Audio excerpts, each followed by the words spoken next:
The dust never settled in Copper Canyon, not really. It hung in the air like memories that refused to die, coating everything in a fine layer of yesterday's sorrows. Sam, McKenna had grown accustomed to the taste of it on his lips, the way it clung to his weathered skin and settled into the creases around his eyes. At 43, he had been riding these trails for more years than he cared to count.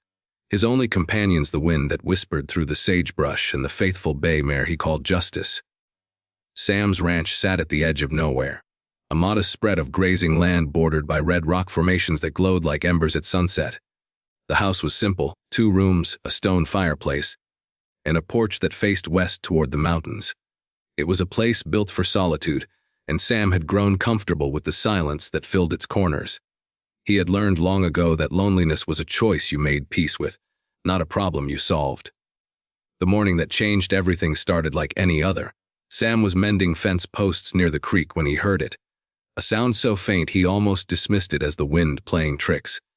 But there it was again, weak and desperate, cutting through the morning stillness like a prayer whispered in an empty church. He dropped his tools and followed the sound, his boots crunching on the rocky ground as he traced it to a cluster of juniper trees near the water's edge. What he found there made his breath catch in his throat. A girl, no more than 8 or 9 years old, lay curled beneath the largest tree, her small body racked with fever. Her clothes were torn and dirty, her dark hair matted with dust and sweat, her skin burned with heat, and when she opened her eyes, deep brown and filled with a pain no child should know, Sam felt something crack open inside his chest that had been sealed shut for years. "Easy there, little one," he murmured, kneeling beside her. "You're safe now." The girl tried to speak, but only managed a weak cough that shook her tiny frame.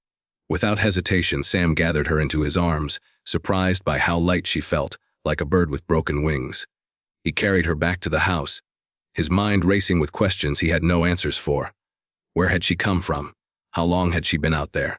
And most pressing of all, who would leave a sick child alone in the wilderness to die? Sam laid her on his own bed, the only one in the house, and began the work of saving her life. He had no medical training beyond what any ranch hand learned from years of tending injured animals and treating his own cuts and bruises, but desperation made him careful. He bathed her fevered skin with cool water from the well, spooned broth between her cracked lips, and sat vigil through the long nights when her breathing grew so shallow he feared each breath might be her last. For 3 days, the fever raged. Sam barely left her side, catching fragments of sleep in the chair beside the bed. He found himself talking to her unconscious form, telling her stories about the ranch, about Justice and the other horses, about the way the canyon looked when the morning light painted it gold. He didn't know if she could hear him, but the words seemed to help, as if speaking them aloud made her presence more real, more permanent. On the 4th morning, Sam woke to find a pair of brown eyes watching him with quiet curiosity. The fever had broken sometime in the night, and though the girl was still weak, there was a spark of life in her gaze that hadn't been there before. "Who are you?" she whispered, her voice hoarse but clear. "Sam," he said, surprised by how rusty his own voice sounded. "Sam McKenna. This is my ranch. What's your name?" "Child." She was quiet for a long moment, her brow furrowed in concentration. "Alena," she finally said. "Alena Santos. My mama said to remember my name, no matter what."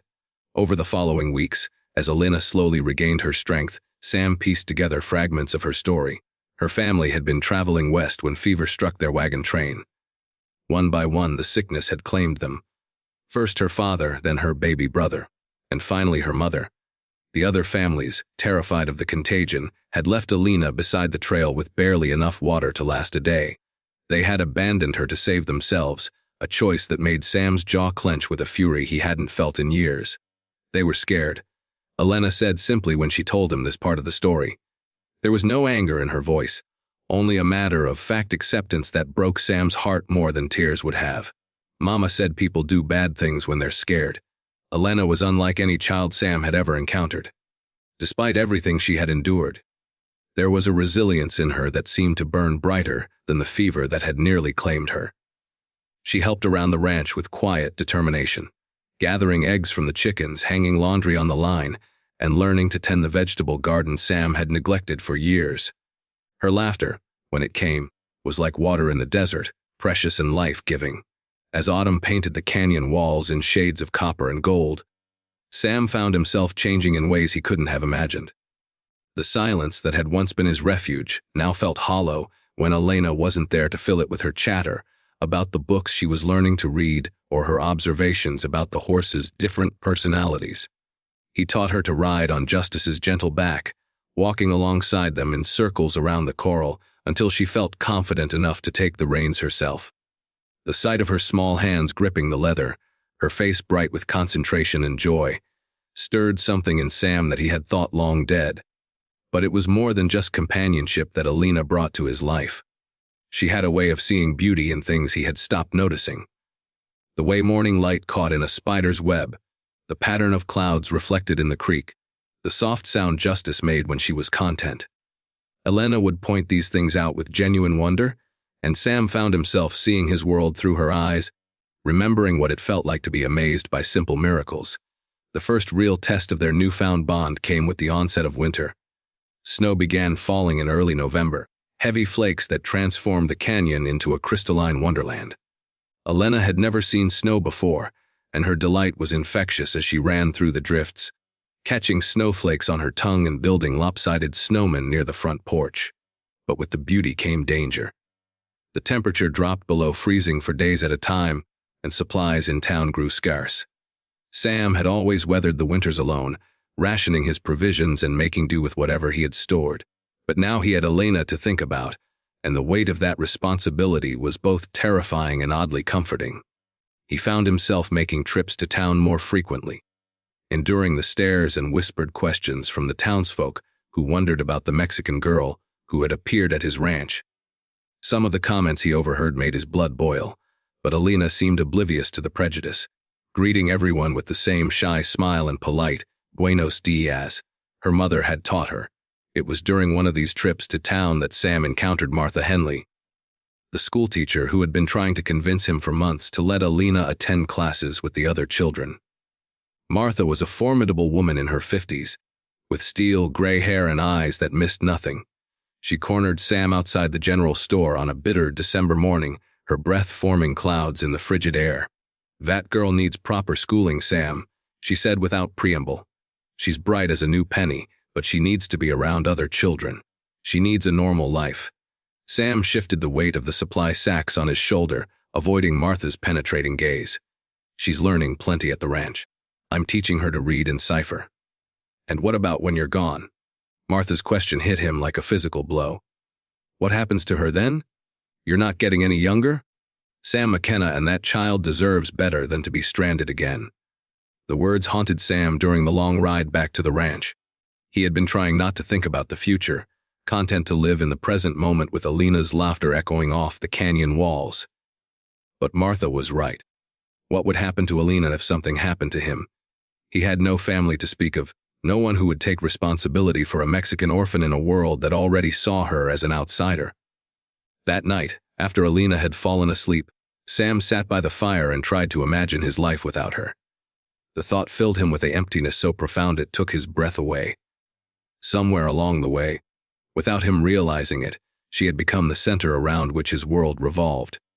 Her morning greetings had replaced the sunrise as the event that marked the beginning of each day. Her questions about everything from why grass was green to how far the stars were had reawakened his own curiosity about the world. Her trust in him had given him a purpose he hadn't known he was missing. The answer came to him slowly, like dawn breaking over the eastern ridge. If Alena needed a normal life, if she needed security and a future, then he would have to give up the only life he had ever known. The thought of leaving the ranch, of trading the open sky for the confines of town life, made his stomach churn. But as he watched Alena sleep, her small face peaceful in the firelight, Sam knew he would do anything to protect her, even if it meant sacrificing his own happiness. The next morning brought an unexpected visitor. Jeremiah Casto, the sheriff from the county seat, rode up to the ranch with two other men Sam didn't recognize. Their faces were grim, and the way they kept their hands near their guns told Sam this wasn't a social call. "Morning, Sam," Jeremiah said, dismounting near the porch where Alena was feeding scraps to the chickens. "Need to have a word with you." Sam stepped protectively in front of Alena, his hand instinctively moving to rest on the butt of his revolver. "What can I do for you, Sheriff?" Got a telegram from the territorial marshal's office, Jeremiah said, pulling a crumpled paper from his coat pocket. Seems there's been some inquiries about a missing Mexican girl, possibly traveling with stolen property. Description matches your ward there. The words hit Sam like a punch to the gut. Stolen property. Alena's no thief, Jeremiah. She's a child who lost her family to fever. Maybe so, one of the other men said, stepping forward. He was young and eager, with the kind of righteous certainty that Sam had learned to distrust. But we got reports that the Santos family was carrying a considerable sum in gold coins when they joined that wagon train.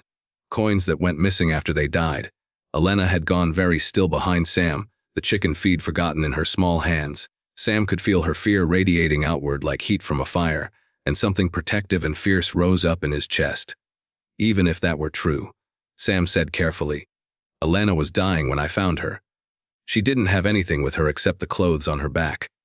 Well, we'll need to search the premises, the young man said, and the girl will need to come with us for questioning. Like hell she will. The words came out harder than Sam intended, and he saw Jeremiah's eyes narrow with concern. Now, Sam, the sheriff said in a placating tone, no need for this to get ugly. We're just following up on a report. Let us have a look around, and if we don't find anything, we'll be on our way. Sam's mind raced. He knew Alena was innocent. Hell, the child barely understood the concept of money, let alone theft. But he also knew how the law worked in this territory. A Mexican girl with no family and no protection would be presumed guilty until proven innocent, and the proof might never come. They would take her away and he might never see her again. I'll make you a deal, Sam said finally. You can search the place, but Alena stays with me. If you find these supposed coins, we'll talk. If you don't, you leave us be. The search took the better part of the morning. The men went through everything, the house, the barn, even the root cellar where Sam stored his winter vegetables. Alena sat on the porch steps with Sam, her small hand clutched in his larger one, watching with wide eyes as strangers rifled through their life together. Sam found himself cataloging everything he saw through her perspective, how violation must feel to someone who had already lost everything once before. They found nothing, because there was nothing to find. As the men prepared to leave, the young deputy looked frustrated and suspicious, clearly convinced that Sam had hidden the evidence somewhere. But Jeremiah seemed satisfied, tipping his hat to Alena with genuine kindness. Sorry for the trouble, folks, he said. But you understand we had to follow up? After they rode away, Alena was quiet for a long time. Sam sat beside her on the porch, watching the dust settle and trying to find words that might ease whatever she was feeling. They'll come back, she said finally, her voice small but certain. People always think we took something that wasn't ours. The wisdom in her words, the resigned acceptance of injustice, made Sam's heart ache. This child had learned lessons about the world that no child should have to learn, and the unfairness of it made him want to rage against everything. Against disease and prejudice, and the cruelty of people who would abandon a dying girl to save themselves. Not while I'm here, he said firmly. I won't let anyone hurt you, Alena. That's a promise. She looked up at him then, searching his face with those deep brown eyes that seemed to see right through to his soul. What if you're not here someday? The question he had been dreading hung between them like smoke from a dying fire. Sam took a deep breath, tasting the familiar dust and knowing that his peaceful, solitary existence was about to end. Then we'll make sure you're somewhere safe, he said. Somewhere no one can ever make you feel afraid again. The decision once made brought both relief and terror. Sam spent the next few weeks quietly making arrangements, selling off livestock and equipment, preparing for a life he had never imagined. He wrote letters to Martha Henley, inquiring about positions in town that might suit a man with his skills. He spoke with the banker about selling the ranch, though the thought of letting go of the land that had been his sanctuary for 20 years made his chest tight with grief. Alena seemed to sense the change in him, though she was too kind to ask directly what was troubling him. Instead, she redoubled her efforts to help around the ranch, as if her usefulness might somehow convince him to stay. She learned to milk the cow, gathered kindling for the fire, and even tried her hand at cooking simple meals with varying degrees of success. Her burnt biscuits and oversalted stew became treasures to Sam, evidence of her determination to earn her place in his life. Christmas Eve arrived with a storm that howled across the canyon like all the ghosts of the frontier crying out at once. Snow piled against the windows, and the wind rattled the shutters with such violence that Alena crept into Sam's room sometime after midnight, her eyes wide with fear. "I can't sleep," she whispered. "It sounds like monsters." Sam made room for her beside him, pulling an extra quilt over her small frame. "It's just the wind, little one. The house is strong. We're safe." But as they lay there listening to the storm rage outside, Sam found himself thinking about all the monsters that couldn't be kept at bay by sturdy walls and locked doors. The monster of prejudice that made people look at Alena with suspicion. The monster of poverty that could leave a child with no options and no hope. The monster of loneliness that had nearly consumed him before she came into his life. "Sam." Alena's voice was drowsy, muffled by the quilts. "Yeah, are you my family now?" The question hit him with more force than the wind battering the house. Family, he had never thought of it that way. But as he considered her words, he realized that's exactly what they had become. Not by blood or law, but by choice and circumstance and something deeper than either. By love, though he had been too stubborn or scared to name it before. "Yes," he said quietly. "I reckon we are family." Alena's hand found his in the darkness, small fingers wrapping around his calloused palm with surprising strength. "Then we stay together, no matter what?" "No matter what?" The storm passed by morning, leaving the world transformed. The canyon gleamed under a blanket of pristine snow, and the air was so clear and cold it seemed to ring like a bell when Sam opened the door. Alena's fever, which had returned during the night of fear and uncertainty, was gone again, and she bounded outside with an energy that reminded Sam forcefully of her resilience. But their peace was short-lived. 3 days after New Year's, riders appeared on the horizon, more than before and armed. Sam recognized the young deputy from before, along with several men he didn't know and one he knew all too well.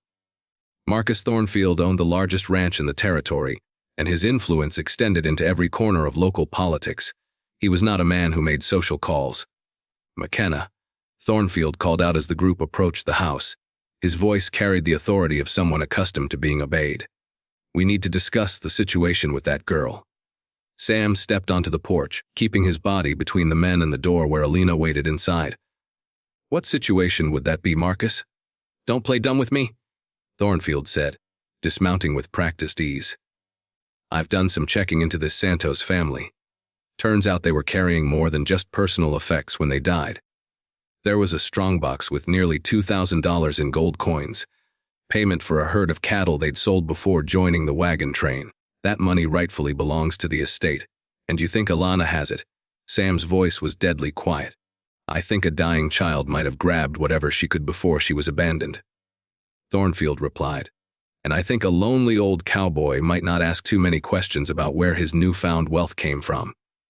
The accusation hung in the air like the smell of cordite after a gunshot.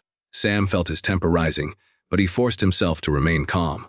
Losing control now would only make things worse for Alena. "I told the sheriff's men when they searched before, there's no gold here. Alena came to me with nothing but the clothes on her back and fever in her blood. Maybe you hid it better than they thought to look." The young deputy suggested, "Maybe it's buried somewhere on your land." That's when Alena appeared in the doorway behind Sam, despite his earlier instructions to stay inside. She looked tiny and fragile in the oversized dress Martha Henley had brought her, but her chin was raised with a defiance that reminded Sam of her mother's instructions to remember her name. "I know where the gold is," she said clearly. Every man in the yard went still. Sam felt his heart stop in his chest as Alena stepped around him, walking down the porch steps with careful dignity. "Papa buried it under the big mesquite tree beside our wagon when he got sick," she continued. "He made me watch so I would remember. He said it was for buying medicine, but then he died before we could use it." Thornfield leaned forward in his saddle, his eyes sharp with interest. "Where was this girl? Where's the wagon now?" Alena pointed northwest toward a distant ridge that was barely visible through the winter haze. 2 days' ride that way, where the creek makes a big bend. The wagon's probably still there. Nobody wanted to touch it because of the sickness." The men exchanged glances, and Sam could see the greed and calculation in their faces. They believed her. Why wouldn't they? A child's honesty was harder to fake than a man's lies. "Well then," Thornfield said, straightening in his saddle, "looks like we've got ourselves a treasure hunt. Girl, you're coming with us to show us where." "No." The word came out of Sam like a gunshot. "Alena stays here. I don't think you understand the situation." "McKenna," Thornfield's voice carried a dangerous edge. This child is a witness to the location of stolen property. She's coming with us whether you like it or not. Sam's hand moved to his gun, and suddenly every man in the yard was armed and ready. The sound of metal clearing leather filled the air like deadly music, and Sam realized he was outnumbered 6-1.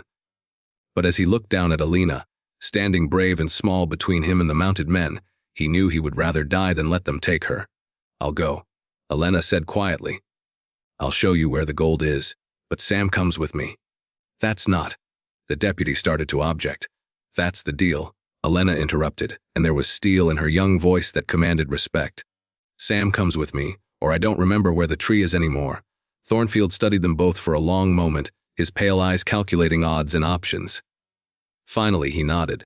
"Fine, but no tricks, McKenna. Any sign of trouble, and the girl pays for it." The journey took 2 days through country that grew wilder and more desolate with each mile. Sam rode beside Alena, who sat proud and straight on justice despite her small size. The men around them were tense and suspicious, their eyes constantly scanning the horizon for threats that existed more in their imagination than reality. Sam used the time to study their captors, memorizing their habits and weaknesses, planning for possibilities he hoped would never come to pass. Alena was quiet during the ride, but Sam could see her mind working behind those thoughtful brown eyes. She was planning something, and the realization filled him with both pride and terror. This child who had survived abandonment and fever, and the cruel assumptions of grown men was not going to be anyone's victim. But her strength might also be her downfall if she pushed these men too far. They found the wagon on the afternoon of the second day, exactly where Alena had said it would be. The sight of it made Sam's throat tight with emotion. It was a modest affair, built for a family's dreams of a new life in the West. Now it sat broken and weathered, the canvas torn by wind and time, a monument to hopes that had died with the fever. Personal belongings were scattered around the site, a child's doll, a woman's shawl, a man's worn Bible, the evidence of a family's final moments. Alena walked to the mesquite tree without hesitation, her small feet crunching in the snow. "Here," she said simply, pointing to a spot near the base of the ancient trunk. The men fell upon the location like vultures, digging frantically with whatever tools they had brought. Sam stayed close to Alena, watching her face for any sign of fear or regret. But she seemed strangely calm, almost peaceful, as if finally putting this chapter of her past to rest. It took them an hour to find it. A leather strongbox buried 3 feet down in the hard, packed earth. When they pried it open, the contents gleamed in the afternoon sun. Gold coins, more than any of them had expected, along with papers that documented the Santos family's cattle sale. It was exactly as Alena had described. "Well, I'll be damned," Thornfield breathed, running the coins through his fingers like water. The little Spitfire was telling the truth. "Of course she was," Sam said sharply. "Alena doesn't know how to lie." As the men divided the coins among themselves, Thornfield taking the largest share, naturally, Sam felt a cold rage building in his chest. These men were celebrating the discovery of money that rightfully belonged to Alena, the last earthly remnant of her family's dreams. But he also felt something else, relief. Alena had proven her innocence in a way that no one could dispute. She was free from suspicion, free from the shadow that had been hanging over them since that first visit from the sheriff. The journey back to the ranch took place in better spirits, at least among the men who now had gold in their pockets. Sam and Alena rode in contemplative silence, both lost in thoughts of what the future might hold. As they crested the final ridge and Sam's modest buildings came into view below, Alena suddenly spoke. "I lied." Sam nearly fell from his saddle. "What?" "About the gold," Alena said calmly, not meeting his eyes. "Papa didn't bury it under the mesquite tree. He gave it to Mama before he died. Told her to sew it into the lining of my dress. She did right before she got too sick to help me anymore. I've been wearing it this whole time?" Sam stared at her, his mind struggling to process what she was telling him. Then what did they just dig up? Alena's smile was small but proud. "Papa's emergency money. He kept a small stash buried at every camp just in case, maybe $50 worth. The real gold, the gold they're looking for, is right here." She patted the bodice of her dress, and Sam realized that what he had taken for decorative stitching was actually his clever child hiding a fortune in plain sight. "Alena," Sam said slowly, "do you understand what you've done?" "I made them go away," she said simply. "I made them stop looking for something they thought I had. Now they think they found it, and they'll leave us alone. The pure intelligence of it, the calculated risk and perfect execution left Sam speechless. This child had outmaneuvered grown men who considered themselves clever, protecting both herself and him with a deception so elegant it took his breath away. But more than that, she had done it to preserve their life together, their small family of two against the world. That night, as they sat by the fire in their familiar kitchen, Sam tried to find words for what Alena's sacrifice meant to him. She had chosen him over a fortune, chosen their simple life together over whatever advantages that money might have bought her. The weight of that choice, the trust it implied, humbled him more than any gift he had ever received. "What could leave?" he said finally. "Take that money and go somewhere new, somewhere people don't know your story or care about the color of your skin." Alena considered this, poking at the fire with a long stick and watching the sparks dance up the chimney. "Would you be happy somewhere else?" "I'd be happy anywhere you are." "Then we stay," she said decisively. "This is home. This is where you found me, where I got better, where we became family. The people who don't like us will have to get used to us, because we're not going anywhere." Spring came early that year, arriving in a rush of wildflowers and newborn calves that transformed the canyon into something approaching paradise. Alena threw herself into ranch life with renewed vigor, learning to rope and brand, to read the weather signs and predict which cows were about to drop their calves. Sam watched her growing confidence with a mixture of pride and bittersweet awareness that she wouldn't be a child much longer. True to her word, Alena had sewn some of the gold coins into the lining of a new dress, keeping the family's legacy close to her heart. But the rest she insisted they use for practical purposes: new breeding stock, improvements to the ranch, and a proper schoolhouse built right there on their land, where other isolated ranch children could come to learn. Martha Henley proved eager to teach in a place where no one questioned a student's right to be there. The schoolhouse became the heart of a small community that grew up around Sam's ranch. Families from the scattered homesteads began gathering there for Sunday services, shared meals, and the kind of mutual support that frontier life demanded. Alena, no longer the sick girl who needed rescuing, became the beating heart of this community, welcoming newcomers with the same open spirit that had first drawn Sam to her. But perhaps the most remarkable change was in Sam himself. The lonely cowboy who had once sought solitude began to understand that isolation was not the same as peace. Alena had taught him that true contentment came not from shutting out the world, but from finding your place within it. She had shown him that love was not a weakness to be guarded against, but a strength that multiplied when shared. Years passed with the rhythm of seasons and the slow accumulation of small joys. Alena grew from a sick child into a spirited young woman, her laughter still capable of lighting up Sam's world even as her questions grew more complex and her dreams expanded beyond the borders of the canyon. She talked about becoming a teacher herself someday, about traveling to the big cities back east to see the ocean, about all the adventures that awaited her in a world that was changing faster than either of them could have imagined. Sam listened to these dreams with a heart full of pride and loss. He had always known this day would come, when Alena would outgrow the small world he could offer her, but he had not expected it to hurt quite so much or to be quite so proud of the woman she was becoming. The letter arrived on a Tuesday in late summer, carried by a rider who had traveled from the territorial capital with news that would change everything again. Alena was 18 now, legally an adult, and someone had been searching for her. Not for gold this time, but for herself. Santos, the letter read in formal legal language, will represent the estate of Miguel Santos of Santa Fe, New Mexico Territory. We have reason to believe that Alena Santos, daughter of Eduardo Santos, may be living in your area.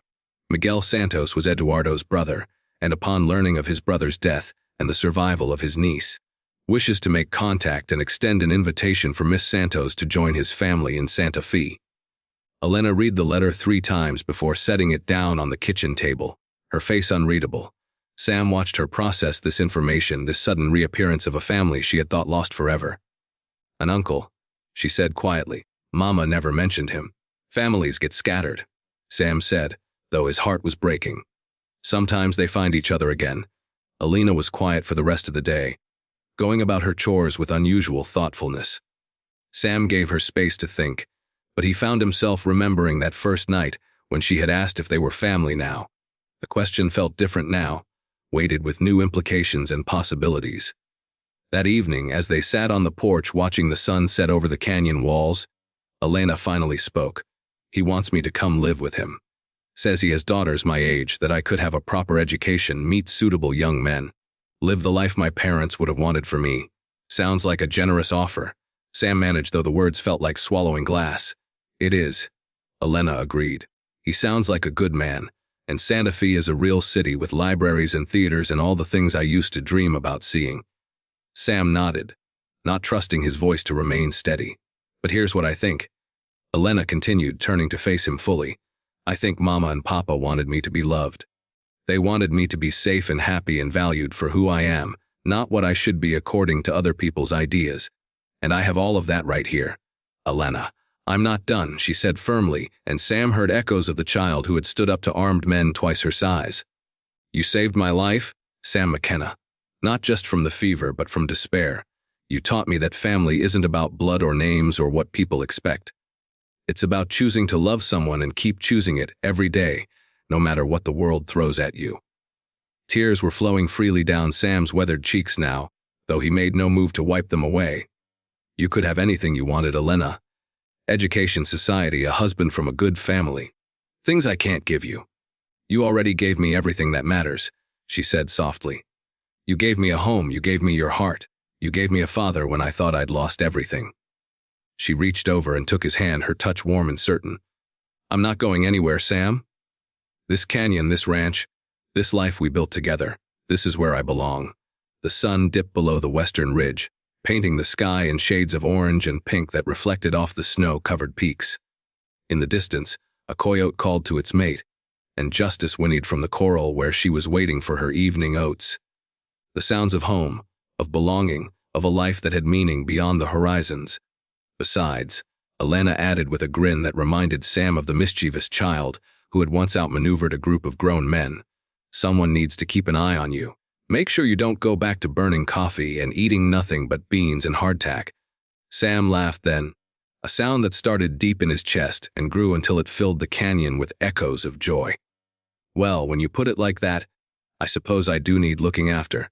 They sat in comfortable silence as the stars began to appear, father and daughter in all but blood, watching over the land that had brought them together and bound them with ties stronger than any legal document. The lonely cowboy and the sick girl had found each other in the vastness of the frontier, and in doing so, had discovered that love was not something you stumbled upon by accident. It was something you chose to build, day by day, choice by choice, moment by precious moment. Alena wrote a respectful letter to her uncle, thanking him for his kindness, but explaining that she had found her family already. She included a photograph that the traveling photographer had taken of her, and Sam standing beside the new schoolhouse, their arms around each other's shoulders, their faces bright with the kind of happiness that comes from knowing exactly where you belong. The years that followed brought their share of challenges, droughts and harsh winters, sick cattle and broken equipment, the endless struggle of frontier life. But they faced everything together, the weathered cowboy and the girl who had become a woman under his gentle guidance. Alena did eventually travel to see the ocean, but she always came home to the canyon where Sam waited with Justice and the morning coffee that never quite tasted right when she wasn't there to share it. She married eventually, a young doctor who came to the territory to serve the scattered communities, and fell in love not just with Alena, but with the life she and Sam had built together. Their children grew up calling Sam Grandpa, filling the ranch house with laughter and the kind of beautiful chaos that comes with a family that keeps growing rather than shrinking. And when Sam's time finally came many years later, he passed away in the bed where he had once nursed a dying child back to life. Alena held his hand as he slipped away, just as she had held it that first night when she had asked if they were family. His last words were of gratitude, for the fever that had brought her to him, for the courage she had shown in choosing to stay, for the light she had brought to a life